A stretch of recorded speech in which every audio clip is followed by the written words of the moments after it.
Flapping vigorously, the boy flew across the street just as an old woman's car came to a stop at an intersection. She was a tiny old lady who could barely see over the dashboard. She must have been legally blind too, because she waited patiently, unblinking, for Puck and the two girls to fly across the road, followed by a couple thousand rabbits. When her way was clear, she drove off as if nothing unusual had happened at all. "People are going to see us! You've got to get us off the street!" Sabrina insisted. "Oh, you want me to get us off the street? Fine, your wish is my command," Puck yelled. He flew straight toward the house where a tall man had just opened his front door. As the man bent over to pick up his newspaper, Puck flew inside. "No, don't!" Daphne cried as Puck sailed through the living room into the dining room and flapped awkwardly over the table. Below them, two small children were setting the table, oblivious to the scene above their heads. They were hungrily eyeing a glistening golden ham in the center of a dinner feast. Puck dipped lower, and Daphne accidentally kicked the ham and a bowl of mashed potatoes onto the floor. The family's two hyperactive English Springer Spaniels then raced into the room and tore into the fallen food. "Chelsea! Maxine! No!" the mother shouted, running in from the kitchen and desperately trying to drag the remains of the ham from their greedy mouths. "Bad dogs!" She didn't look up, but the children did. "So sorry!" Daphne shouted to the open-mouthed children as Puck flew into the kitchen and found the back door. Sabrina opened it and they zipped outside. The rabbits had noticed their detour and now tumbled through the house, knocking over the furniture and sending lamps crashing to the floor. They blasted out windows and knocked the back door off its hinges and still managed to gain ground. Sabrina looked up at Puck and saw the proud grin on his face. "That wasn't funny," she snapped. "Yes, it was," he said. "They're still coming," Daphne cried. "We have to go somewhere they can't go." "We're on our way," Puck crowed. Soon they were out of the neighborhood and flying back over acres of overgrown woods. In no time, the Hudson River stretched out before them. "If we fly out over the river, they won't be able to follow," Sabrina said. "Oh, we're going over the river all right, but not to save you from the rabbits," Puck cried. "We're going over because you questioned my villainy." Sabrina looked up into his face. "You wouldn't dare!" "That's another thing you shouldn't question." He flapped his wings hard, and soon the three were soaring over the rocky cliffs, high above the Hudson. Sabrina watched as the rabbits raced to the cliff's edge and abruptly stopped. "Anyone ready for a swim?" Puck asked. "Don't do it!" Sabrina demanded. "Next time you talk to me, maybe you'll do well to remember that I am royalty." But before Puck could dump them into the icy water, his body buckled as if he had flown into a brick wall. Sabrina lost her grip on him and dropped like a stone, landing hard in the freezing river below. She sank deep into the river and swam frantically to search the surface in time to see Daphne splash down beside her. "Daphne!" she screamed as her sister sank below the surface. Sabrina dived into the water and after several moments of frantic searching, her already numb fingers found something soft and fluffy. It was Daphne. Sabrina wrapped her arms around her sister and pulled her to the surface. The little girl gasped for air and started choking as a mouthful of water spilled from her lips. "Where's Puck?" she asked between painful coughs. Sabrina scanned the waves nearby, but there was no sign of the boy. "Puck!" she shouted. There was no response. Sabrina turned her sister toward the shore. "Can you make it?" she asked. Daphne nodded. Sabrina let her go, and the little girl doggy-paddled toward land. Luckily, their father had taught them both how to swim at the YMCA near their apartment, and Daphne had taken to it like a fish. She'd be fine. "Puck!" Sabrina shouted again. She took a deep breath and dived back into the cold water, knowing she didn't have a lot of time. The water was so icy she was losing feeling in her feet. She moved back and forth, searching the dark waters with her hands, but finding nothing. Finally, her lungs ached for oxygen and she was forced to return to the surface. Gasping for breath, she noticed something odd floating in the distance. When she looked closer, she knew what it was. A giant wings. She swam as hard as she could and found Puck face down in the water. She turned him over. His face was blue. She wrapped her arm around his cold body and swam to shore as best she could. There, Daphne helped her drag the motionless boy onto dry ground. "Please don't be dead, Puck," the little girl cried. "Stand back," Sabrina said. She tilted the boy's head and looked in his mouth for obstructions. She had taken life-saving lessons in school, but had only tried CPR once on a rubber dummy, never on a real live person. Worse, she remembered her teacher had given her a C- for the course. She took a deep breath and placed her mouth on Puck's, blowing all the air she could down his windpipe. Nothing happened. She did it again. She remembered to press on his sternum to force air in and out of it, and out of his lungs. She counted off 15 compressions and returned to blowing into his mouth. Suddenly, his eyes opened and he shoved Sabrina away. "I'm contaminated," he cried, wiping his mouth. "Puck, you're alive!" Daphne shouted and hugged the boy. "Of course I'm alive," the boy said, crawling to his feet. His wings disappeared into his back. "I happen to be immortal." "We thought you were—" "I tried," Sabrina stammered. "You thought you'd give me a kiss while I was vulnerable," Puck said indignantly. "I guess I'm going to have to stop taking baths if you can't keep your hands to yourself." Sabrina was so angry she was sure steam was coming out of her ears. "What happened to you?" Daphne asked. "I forgot how close the old witch's barrier was. I slammed into it pretty hard," Puck laughed. "You think this is funny?" Sabrina snapped. "We could have died out there." "Children," a softer voice called out from behind them. They spun around and found Miss White standing on the banks of the river. "We need to get you out of this cold." "Well, I knew something was strange.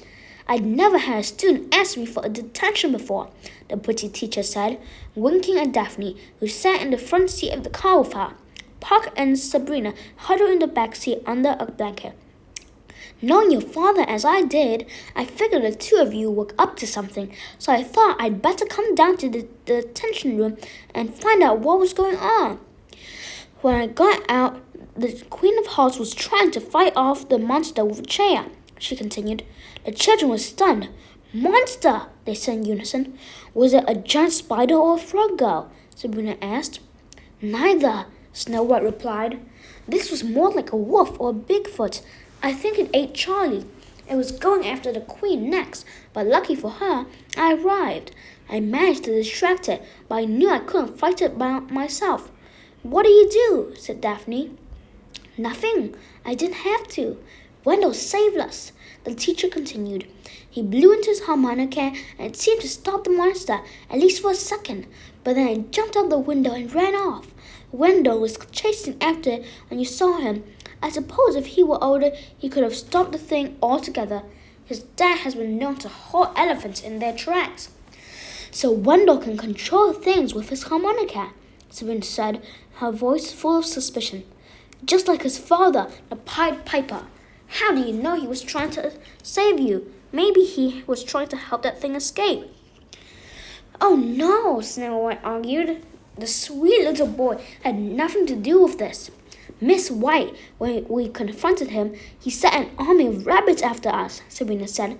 "Besides, he's an ever after." "What's that supposed to mean?" the teacher said. "It means he has secrets," Sabrina said. "All of you walk around here hiding behind your magic, and when something bad happens, you just make it disappear. Poof, and the problem is gone." "Sabrina, shut up!" Daphne cried. "I'm not hiding, young lady," Miss White replied coolly as she pulled her car into Granny's driveway. "Ever-afters are not all alike." Before Sabrina could argue, Granny Rhoda and Elvis came running out to meet them. "Lieblings, where have you been?" their grandmother said, rushing down the driveway as the children climbed out of their car. Elvis was so excited to see Daphne, he accidentally knocked her down with a series of excited kisses. "In the river," the little girl said. "It was fun, but very cold." "In the river?" Grandmother asked. "Why were you in the river?" "The rabbits chased us there," Daphne replied matter-of-factly. The old woman threw her hands into the air. What are you talking about? They've had quite an afternoon, Rhoda, Miss White said as she got out of her car. They could use some warm clothes and some soup. Thank you for bringing them home, Snow, the old woman said, taking the teacher's hand. My pleasure, Snow White said. She turned and went back to her car, but then, suddenly, she turned and eyed Sabrina. I hope you think about what I said. You can't judge the many by the actions of the few. Granny raised a curious eyebrow at Sabrina as the teacher drove away. Lieblings, we have to get you into the bath, the old woman said. Daphne, you go first and make that water good and warm. Daphne nodded and rushed into the house with Elvis at her heels. I think I'll go up to my room, Puck said, spinning around and heading for the stairs. Absolutely not, Granny Rhoda commanded. You're next in the bathtub. The boy's face tightened as if he had just bitten into a lemon. I've already had all the baths I'm ever going to take. We're not going to make this a habit. I have a reputation. I'm a master villain. What will people say if they hear an old lady is forcing me into the bathtub every 10 minutes? He demanded. I'll be the laughingstock of every tree gnome, pixie, hobgoblin, and brownie from here to Wonderland.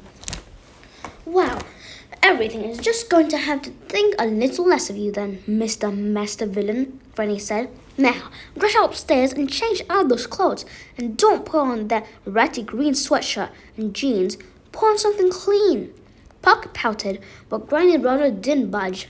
After several moments of staring her down, he spun around and stomped into the house. You too, the old woman said to Sabrina. Run upstairs and put on a bathrobe and some warm socks and come back down. I could use your help with the soup. The old I need your help routine, the girl thought as she plodded upstairs to change out of her dripping clothes. 9 times out of 10, when an adult asked the child for help with something, it meant they were planning a lecture. But Sabrina thought it best just to change and get it over with. Once she was out of her clothes and into a warm robe, she headed back downstairs, passing the bathroom door, where she could hear Daphne begging Elvis to get into the tub with her. A tremendous splash told Sabrina that the little girl had gotten her wish. When she passed Puck's dining room, she heard a horrible smashing sound inside. Apparently, the idea of another bath was not sitting well for the trickster king. She wondered what his garden paradise would look like after the fairy prince got through with his temper tantrum. Sabrina, is that you, Liebling? Granny called from the kitchen. The girl followed the voice and found the old woman had already put a pot of broth on the stove and was chopping carrots and celery into little pieces on a cutting board. What are we making? Sabrina asked sarcastically. Kangaroo tail soup, cream of fungus, chicken noodle, Granny replied. Why don't you have a seat on that stove?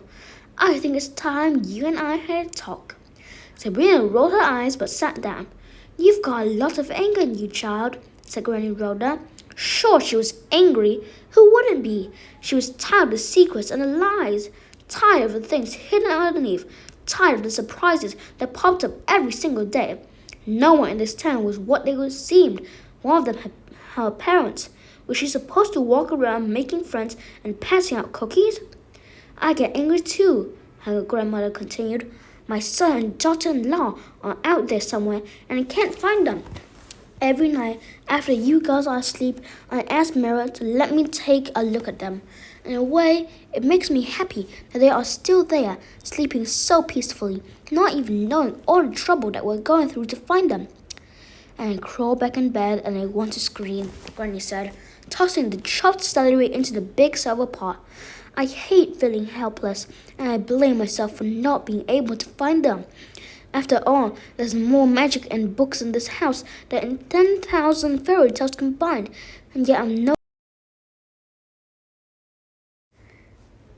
That's the end of this video. I'll send more later. Goodbye.